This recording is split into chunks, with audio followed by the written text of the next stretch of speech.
All right, ladies and gentlemen, today we're going to take some background notes on masks and some of their history. The definition of a mask. A mask is an object that is worn over the face that can serve many purposes. Some masks are used for protection or for disguise or for performance or entertainment.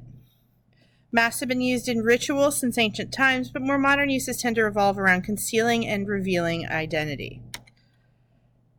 So, the most of what we're kind of basing ours on are the Venetian Carnival masks. In the 13th century, Venetians began celebrating Carnival, which they celebrate from the day after Christmas to the beginning of Lent, which is typically in March. Its origins are unclear, but with breaks, it's been celebrated for more than 200 years. So there were times where Carnival was outlawed. But during Carnival, Venetians were allowed to wear masks in public and on the streets. The masks represented an absence of rules and a freedom of action. You could do anything you wanted.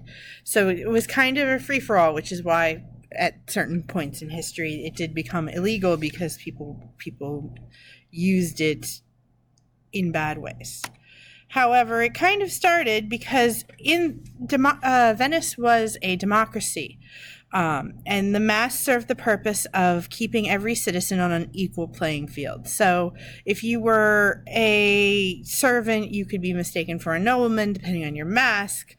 Also, people could be questioned by the government, and you wouldn't necessarily know who the questioner was, so you couldn't retaliate against them, or you'd be able to answer questions more honestly because they wouldn't necessarily know who you were.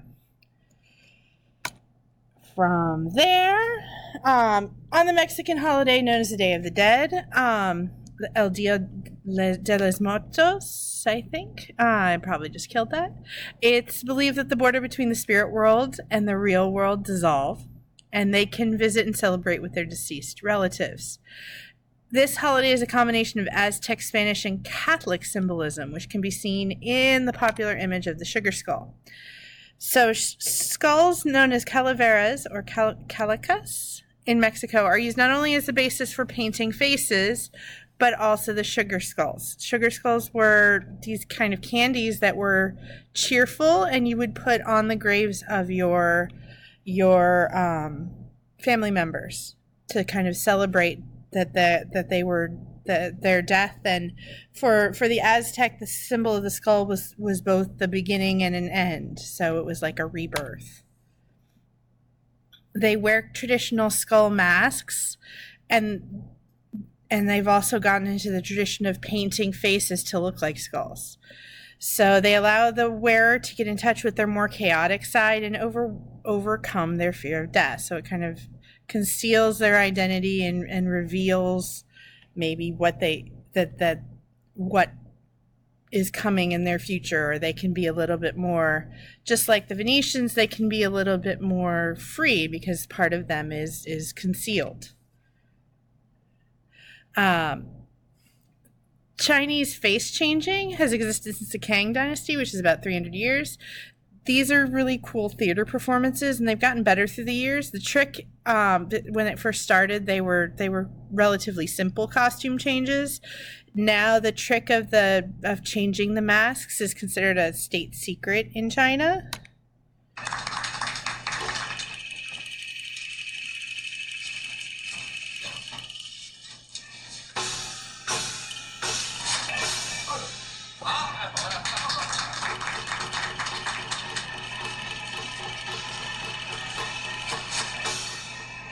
This trick came out of a Szechuan opera over 100 years ago, where it was used to tell the story of a capricious king who changed his face on the battlefield.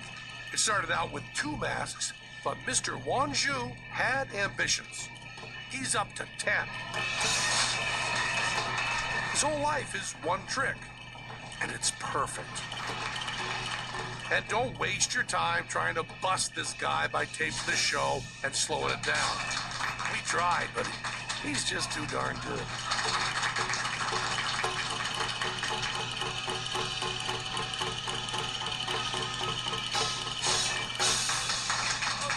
Juan makes the masks himself to ensure that the secret technique stays secret. don't know if that comes across on TV at all, because the instantaneous changes, there's just something just like that. It's probably one of the most amazing. Okay, so that's a little imagery of that. The way that mask changes, conceals, and reveals different identities. And speaking of which, in modern times, we still use masks to both conceal and reveal identity when we talk about things like superheroes. Superhero masks conceal the real person's identity, as well as reveal to the world their special skills or powers. So you would, as a superhero, you would create your mask to both, like if you're Spider-Man, you're showing that you have the powers of a spider, but you're also concealing that you're Peter Parker so that your friends and family don't get attacked.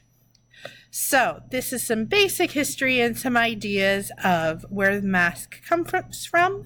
You now need to go and brainstorm some ways for making your own identity mask.